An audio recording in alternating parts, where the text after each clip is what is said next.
Today, on the HopeFilled Financial Podcast, I have a story to tell you about my printer which died. Our budget tip is going to be about meal planning.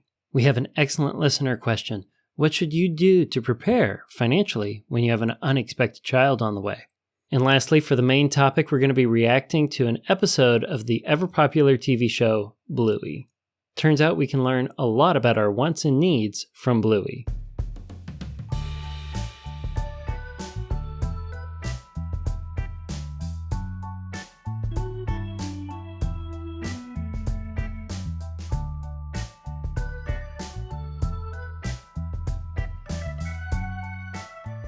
Good morning and welcome to the HopeFilled Financial Podcast. My name is Jay Disberger, your one and only HopeFilled Financial Coach, and I'm happy that you're here with us today. As mentioned in the intro, I have a printer that I've been running for years, and it died on me. This was a Canon Pixma Pro 9000 Mark II. It was a truly incredible printer. I got it back when I ran Market Buttons. Now, Market Buttons, or MIB as I like to call it, was just what it says, a button business. I used to make pin-back buttons and fridge magnets. I sold primarily on an eBay store that I ran from high school through college. In order to make these products, in order to make the buttons, I wanted something that could print not only really fast, because I was doing sometimes hundreds or thousands of these buttons, but something that could print really high quality. The ink that was going into these would last almost forever. You could leave them out in the sun and they would be resistant to fading. The pictures that are supposed to come out of this are the professional prints that you would make as an artist in order to sell copies of a really expensive painting or drawing or sketch, something like that. So this printer had incredible quality, the absolute best for anything in 2009. That is for a consumer-rated printer, shy of a genuine professional printing setup that you would find at a printer store. It could do the quality prints at a speed that I hadn't seen from any other printer, which made filling those orders of hundreds or thousands wonderfully easy. The printer was very reliable. I almost never had any trouble with it. And it could also produce large format prints. Having gotten into the architectural engineering industry, it was very helpful to be able to print large sheets for drawings to review and mark up and collect as records in my job whenever I had to print from home. Now, that's not to say that the printer was completely free of drawbacks. The upfront cost for this thing was spectacular. I think it cost over $1,000 brand new. And even still today, you can find this printer, even though it's like 13 or 14 years old. You can find new ones on Amazon, same model, for I think nearly $900. The operating cost was also insane. I probably spent on the order over the last 13 years over $5,000 on ink. That might be even conservative on it. The ink cartridges that went into this thing were somewhere between $18 and $30 a pop. And this printer took 8 of them in order to make the high quality prints with the color accuracy that I originally wanted.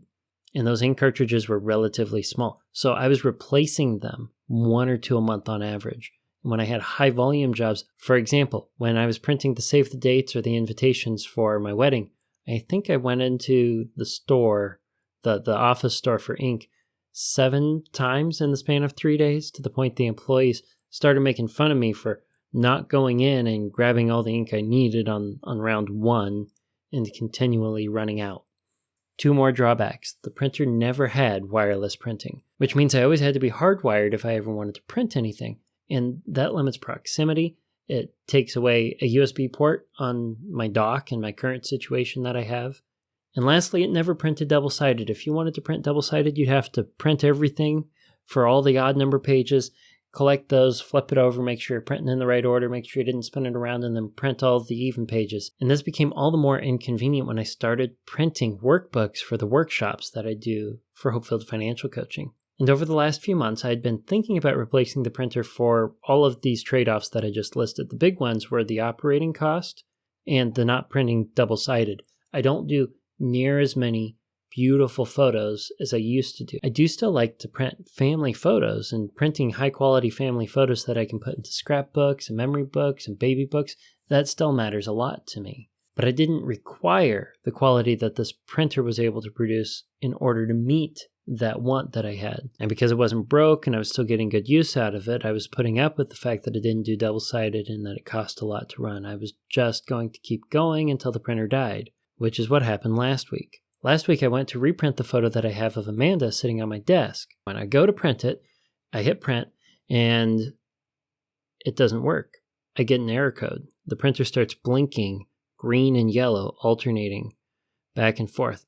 And it does it for a total of 10 flashes, 10 green, 10 yellow. Well, I look up the error code and it's just a general error code that says, hey, your printer needs maintenance. So I jump onto Google and I'm like, okay, I need someone who fixes printers. I can't find a single soul in the city where I live. I couldn't find anyone. I could only find cell phone repair places. So I go to Canon. Surely they would be able to do a mail-in repair thing where they send me a box, I mail in the printer, they take care of it. I mean, this thing was expensive. However, it was also old, and Canon has discontinued their support to repair this printer. So what am I going to do? I took the printer apart, and I cleaned the print head. I fiddled around with it to try to see if there was anything wrong I could find. There was a great deal of ink buildup in certain areas for the last 13 years of use. Heavy use at that, but despite my best efforts for what I was comfortable trying to do to fix the printer, I could not get it to fire back up and work without throwing up that error code after restarting. So now my hand has been forced. It's time to get a new printer, especially since Amanda and I just recently updated our wills. We needed to print them so that we could get them notarized and have the witnesses sign them. Not wanting to put that off, I wanted to replace the printer quickly, but I also wanted to do a frugal job with the purchase. Let's recall, frugality is the intentional practice of prudent economy. And for this example, let's focus on prudent economy. I needed to do research on printers to make sure that I was finding something that was going to be reliable, something that wasn't going to put me at an undue risk. And in my effort to be economical with the printer purchase, I needed to know everything that I wanted in the dream printer so that I could compare it against the printers that were out there and see if the 80-20 rule holds true here. If you haven't heard episode 4 of the podcast, I talk about how the 80-20 rule applies to being economical in frugality, maximizing the happiness per dollar that you spend, save, or give. The 80-20 rule states that if you get 80% of your wants, 80% of the utility that you want to get out of something, well, it'll cost you 20% of something that has everything you want, the dream printer, if you will. So I did some research and read some reviews, so I didn't buy something that was garbage, so I could be prudent, and so I could understand the trade-offs between existing printers that caught my interest. I also listed all of the wants that I had in a dream printer. I also considered some of the functions of the printer to be wants. These are simple base functions for a printer. I needed it to print documents. I also needed it to print on multimedia, so I could do stickers that go on the covers for my workshop workbooks. I considered photo printing a need, and I also considered an affordable upfront cost to be a need, as we didn't have this in the budget. This was going to come out of cash flowing through an emergency budget meeting where we rearranged everything and took away from some of the other categories we had this month. So what were some of my other ones? I wanted really high quality. I didn't want family photos to come out fuzzy, and I wanted the colors to be accurate enough to not look uncanny when I print something with skin tones. I really wanted double-sided printing. Lower ink cost and higher capacity would be stellar. Large format printing would be nice. Speed would help me be more efficient with my time when I'm doing a big print job. Something that quiet would be nice. It was a want, definitely not a need. Having a photocopier built in would be a really nice feature as we're getting ready to homeschool Oliver. The last two wants that I wrote down were reliability. I didn't want to have to be fixing this thing all the time, and I don't want it jamming up on me all the time. I want this thing to simply exist, do its job, and be dependable. And it would be really awesome if we could print wirelessly to this thing. That way Amanda and I could share the printer without having to share physical space in proximity to the printer to plug directly into it. And I could free up a USB port on my computer dock.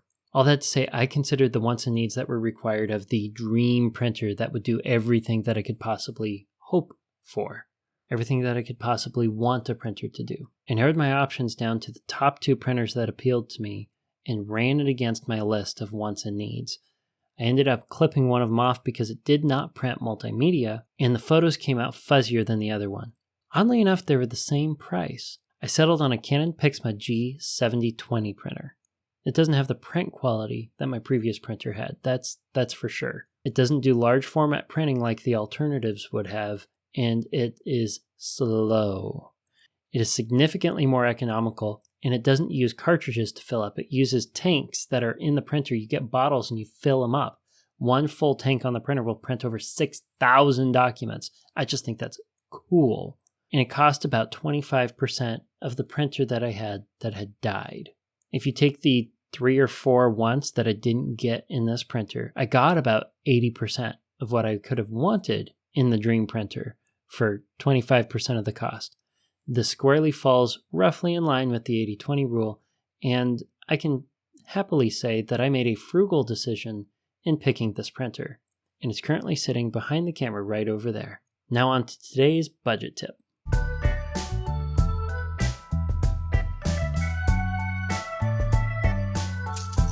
Today's budget tip is to write a meal plan for yourself every week. I covered this in episode 29 when I went through my top 10 tips for your food budget.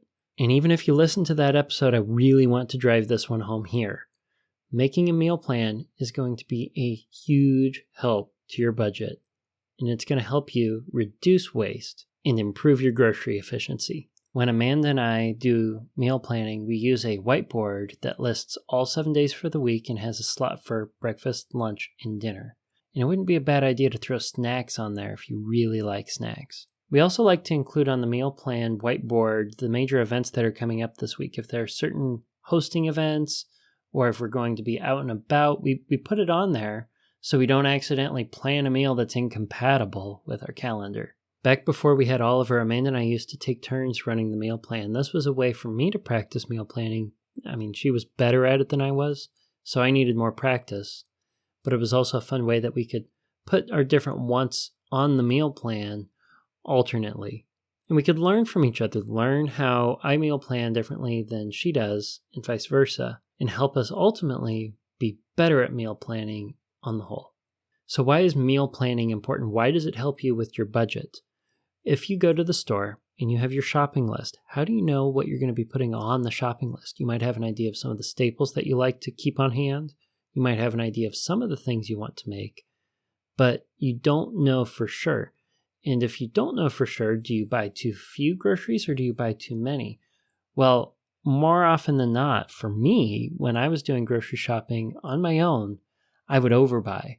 I would rather have too much on hand than not enough and have to go back out to the store again. And that leads to waste. And if I go to the store, I don't have a list, I'm not sure what I'm going to make, I'm going to be a lot more susceptible to sales and spontaneous purchases. You may recall from episode 29, if you listen to it, that the majority of purchases made at grocery stores in America are unplanned. They're spontaneous, they're made on a whim, they are not intentional, they are not frugal on the whole. So meal planning can help you get that into control and help you improve your frugality on the single most challenging topic to get straight in your budget. Now it's time to answer a question submitted by you. Today's question comes from Micah. Micah asks, how do you financially prepare for an unexpected child if you are not prepared? This is a good question. First and foremost, you probably have somewhere between 7 to 9 months of warning that a child is on the way. Regardless of exactly how much time you have a window to prepare.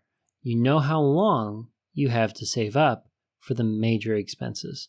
The biggest of which are probably going to be the medical bills associated with the baby's delivery and the maternal care that you get leading up to the birth. And for the most part, these things will be applied to your health insurance deductible. So before you end up in a situation like this, you want to make sure that you have a health insurance plan in place with a deductible that you can afford. And if you're just getting started on your HopeFilled financial journey, you may not have your full deductible saved up front right now. And if that's you, you want to make sure that you at least have a deductible that if you went bare bones on your budget and you started pouring saving into it, you stopped paying off your debt, you only made minimum payments, you stopped retirement, everything was going to saving up for the baby. Well, in 7 months or so, you could save up to your deductible in order to make sure that you are not exposed to undue risk. You're not exposed to medical bills that you won't be able to afford. Now, if your existing deductible is too high to make that a possibility, you might need to temporarily consider a more expensive premium and a lower deductible so you're not caught off guard. Okay, assuming that's the case and we have a deductible, we now have roughly a target that we need to save up for. When Amanda and I were expecting Oliver, we knew that our deductible plus some other expenses were going to float around $12,000 that we needed to save up leading up to the birth. Now, some of that we have in savings, so take what you have in savings that you're willing to allocate toward the baby expenses. Subtract that from what you need. Now take that difference and divide it over how much time you have left. And say, that's how much I need to be saving, that's how much I need to be putting aside from my income every month in order to be prepared financially for the baby. Now, don't overinflate this number. You don't want to make it something that is unreachable. Keep in mind, a brand new baby is not terribly expensive to take care of beyond the medical expenses.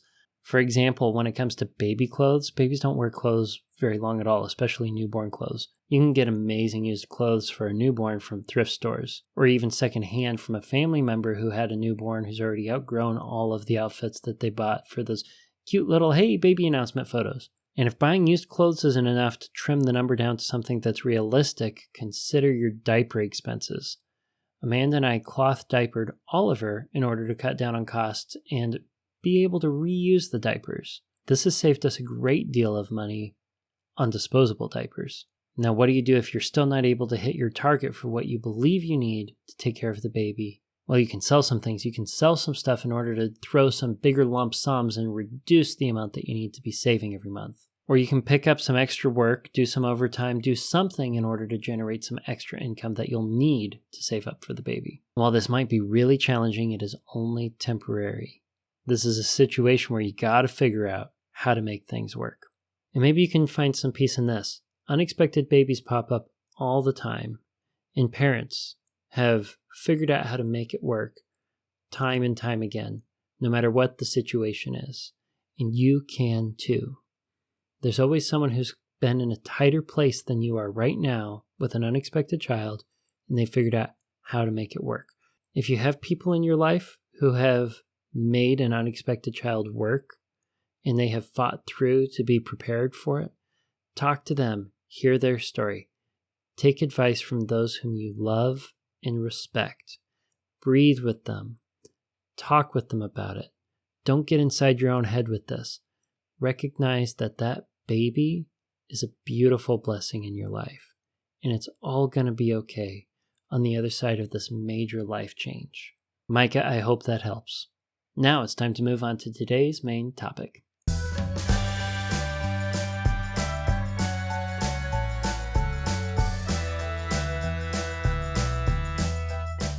For today's main topic, we're going to be reviewing an episode of Bluey. Now, Bluey is a TV show that caught me off guard. I didn't know what it was. I'd started seeing the characters pop up here and there. And then one day I spontaneously watched one to see what it was about, and I fell in love with the show. I don't know of a single human being who has seen the show of any age and gone, that was okay, that was bad. No, it's always, all right, that was pretty good. That was great. Or, I cried. How did they make me cry in 7 minutes? These things are masterfully put together, and anyone can write a video essay on the meanings and the layers and the lessons of these shows that are significantly longer than the episode in question. And that's what we're going to do today. We're going to react and reflect on the episode Monkeyjocks. Now, we're not going to go through the whole episode because to do so might be a copyright problem. I'm just going to show you some of the clips that we need to think about for boundaries between our wants and our needs. This is an episode, just as a primer, where Bluey and Bingo, the sisters, are wanting to have more toys. They want more, but they already have a lot. So let's see what kind of lessons this show can teach us when you already have a lot and you want more. Ooh, yes, I want that one. And that one. Oh, I definitely want that one. Kids, can you not leave all your stuff everywhere? Ow!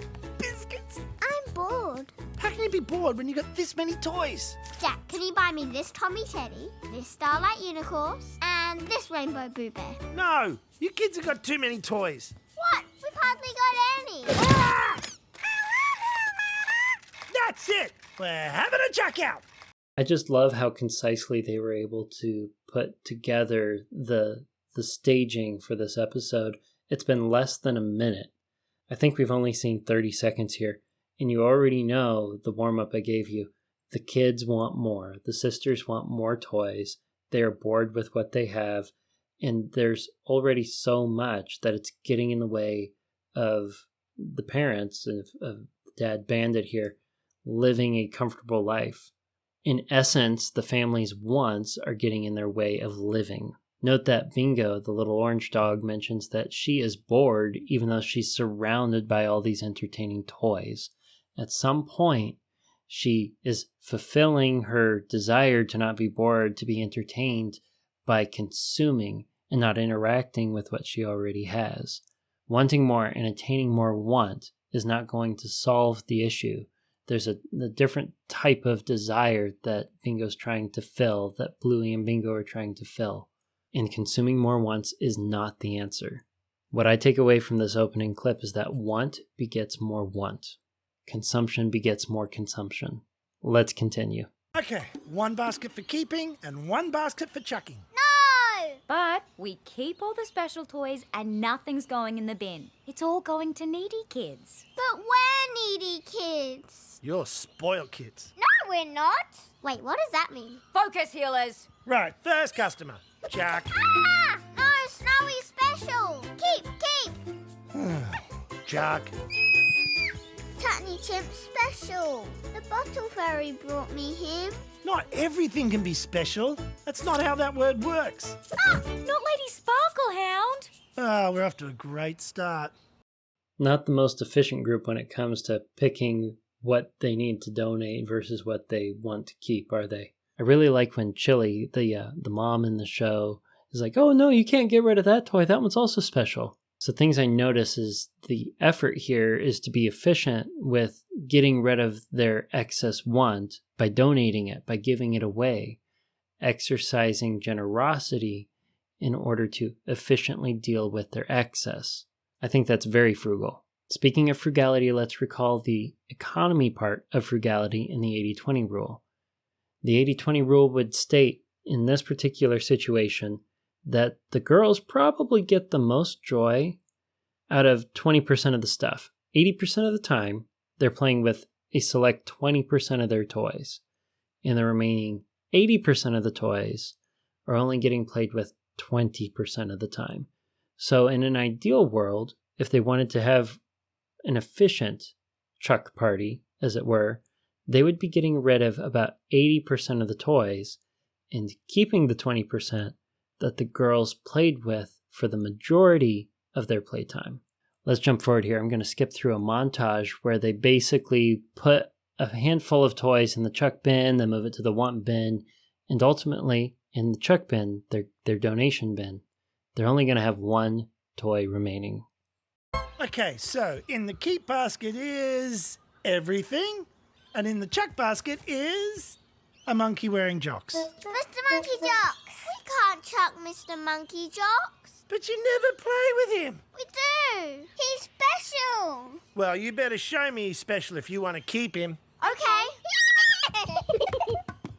You'll probably regret that. Okay, first off, I want to comment. How often do you find that it's hard to let go of stuff like this, where you're wanting to declutter, you're wanting to trim out the excess in your life, and you can't seem to find anything to let go? And you go through a process here that Bandit encourages. He wants to make sure that there's justification for keeping something.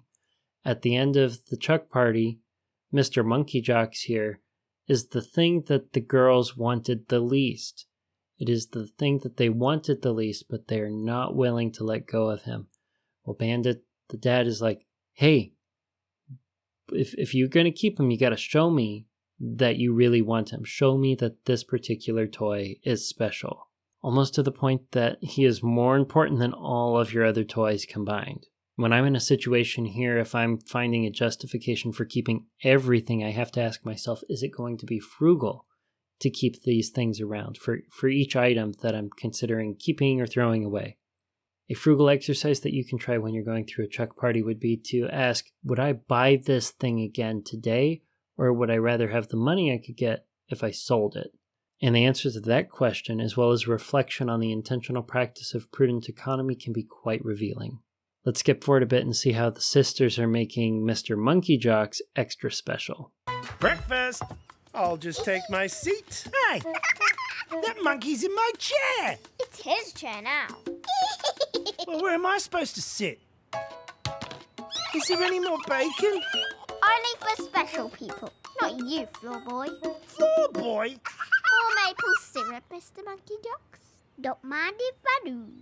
Getting sick of this monkey. So here we have the justification and the desire for keeping wants, separating Bingo and Bluey from their relationship with their dad. They're basically letting their wants in their life creep into their relationships and pull them apart. While it might not be apparent on the front, when we let stuff run our lives and our desire for stuff, our wants, supersede the importance of a relationship, because we're trying to make the stuff that we want that important.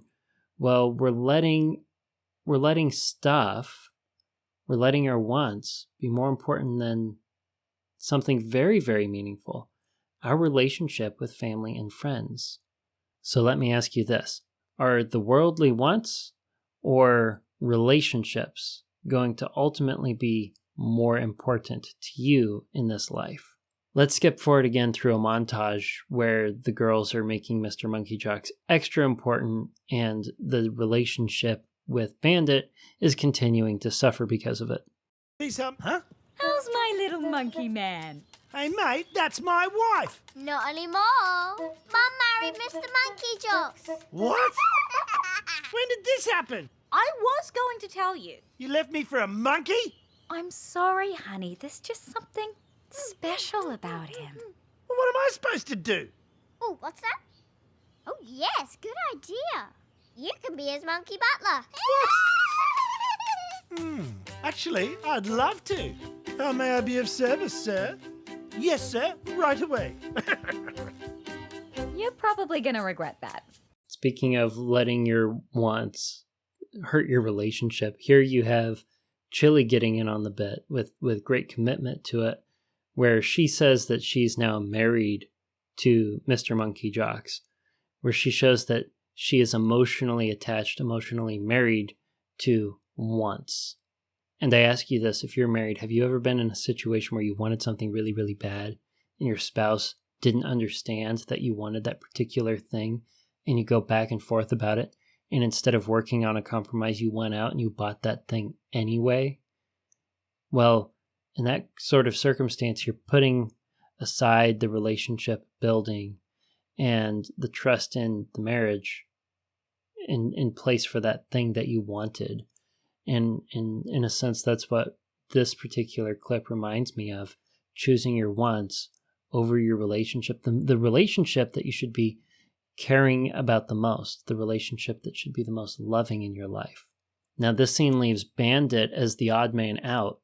All the girls in the family have now committed to expressing that their wants are special and unjustifiably important.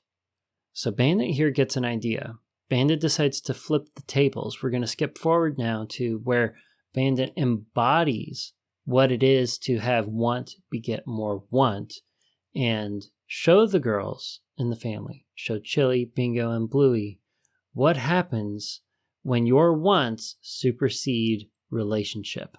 Just take the waist in. Hey, that's a chutney chimp suit. And Lady Sparklehound's hat. Hey, he said he wanted them. But you can't give him stuff just because he says he wants it. Look, I'm just the butler. If you have a problem, take it up with the monkey. Oh, I will, all right. Listen, mate, I think it's time for a certain someone to find somewhere else to live. I didn't mean us. Well, if that didn't escalate quickly, I love how Bluey hits the nail on the head here and is basically like, well, you can't just give someone everything they want just because they want it. Bluey straight up recognizes that wanting something is not sufficient justification to have that be a part of your life. And Bandit Genius here plays into the situation by showing the girls that the monkey wants things, and that the wants that the monkey has, sort of taking the want that was represented by the monkey and having it beget more want. How it separates the girls from their relationship to the point that it kicks them out of their house. And while that's a comical escalation of the situation, I think it was very well executed. As a fan of the Bluey show, I'm going to tell you right now that Bandit is my favorite character in the show. I think there's plenty I can learn from his character on how he plays being a dad that I hope to take with me and use that inspiration to teach lessons to Oliver. Maybe not to that extreme. We're going to skip forward now and see how the consequences here play with Chili. Aren't you being a little unfair, my sweet monkey man? I thought you loved me! And I know that was a short bit, but the line, I thought you loved me. You can't have relationships with your stuff. You can't love something the way you would love people. Having a relationship with your wants, with wealth, does not replace a loving relationship with a family or friends. And whether it was the intent or not, I think Chili saying, I thought you loved me, to a toy monkey comically embodies that lesson. Now we're going to jump forward a little bit here, but effectively Bingo, Bluey, and Chili have all been kicked out of the house because their desire to pursue justifying more wants has gone too far. In real life, let's consider if we just bought everything we wanted. Let's just say we pursued all of our wants without discretion. Well, if we do that too much, well, we're going to start sacrificing our needs. This is especially true if you become addicted to consumption to the point where you can't pay rent or you can't pay your mortgage. And part of the episode here I'm about ready to skip, Bingo goes, where are we going to live? After the consequences have come crashing down. Didn't think through what could happen back when they were pursuing wants and more wants and trying to justify the least of their wants at the expense of their relationships. But now it's all come crashing down. As we get ready to continue, I want you to remember what Bingo said at the beginning of the episode about being bored. Now I'm going to jump a bit ahead where the mirroring that Bandit's doing of the situation with Mr. Monkeyjocks hits a stage where want begetting more want isn't enough anymore, where the pursuit of endless wants, endless stuff, endless consumption results in a hollow, empty, meaningless feeling. How does it feel, Mr. Monkeyjocks? He actually looks a bit bored. How can he be bored? He has everything he wants. Can I listen to him? Oh, he says he doesn't want everything he wants anymore. Oh, why ever not? Because when you have everything you want... Here, listen, Mum. Nothing feels special anymore. Oh. What do you want to do? Oh, you want to turn making someone else feel special? Oh. Okay, I gotta go back to Bingo's comment. How can you be bored if you have everything you want? And it's not a fully fleshed out philosophical understanding of the situation, sure, but when you have everything you want, nothing feels special anymore. You sort of become numb to the joy that you get when you acquire something you desired. That is, after endless consumption has resulted in a pile of everything you want and more. And let's be clear here, everything you want and more, want begets more want. So your wants are always growing. You've hit a point where you've hit everything you could have wanted from some point in the past. But in order to keep filling the void, in order to keep trying to make something feel special, make yourself feel special even, you pursue more material wants that can't fill the place that is supposed to be prioritizing your needs, your relationships, what really matters in life. Now let's focus on the very end of that clip. Mr. Monkeyjocks wants to make someone else feel special. One of the amazing things is when we give money, when we do something for others, when we spend money for the good of others, we end up feeling happier than we do when we're spending money on ourselves. That's just a fact. There's no way around it. So instead of focusing on a self-centered consumption here with all the wants, the lesson that they're trying to convey potentially is to focus your resources, to focus your excess at bringing joy to others or filling their needs. Where they have needs and your needs are met. We want to make sure our needs are met before we go too terribly deep into charity. And even if we're still working on putting our financial oxygen mask on, perhaps we have excess wants that we could give to charity, which is reflected here in the ending that we're going to jump forward to.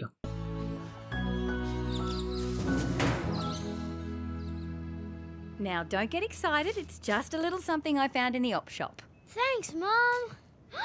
It's a monkey! Wearing jocks! I love him!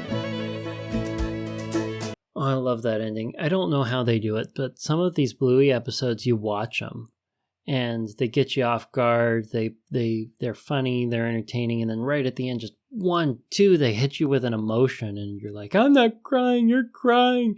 And this is almost one of those endings for me, but they get better. And if you haven't ever watched Bluey, no matter who you are, no matter your age, I recommend that you watch at least a couple of them. And if this podcast has piqued your interest, I also invite you to finish the Mr. Monkeyjocks episode and watch the gaps that I skipped through in order to respect the copyright of Bluey.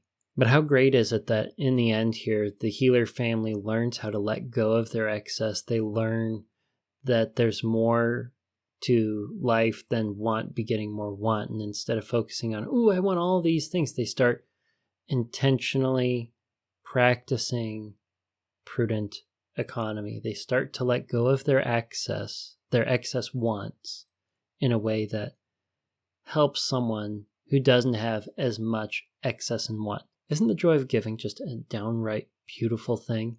And we can do a much better job being generous when we understand the boundaries that we need to exercise between us and stuff, between us and consumption, between us and our wants. We need to make sure that we're exercising healthy boundaries, finding our limits so we're not sacrificing our needs. And in doing so, we're going to enable ourselves emotionally and practically to be more generous than we ever thought possible.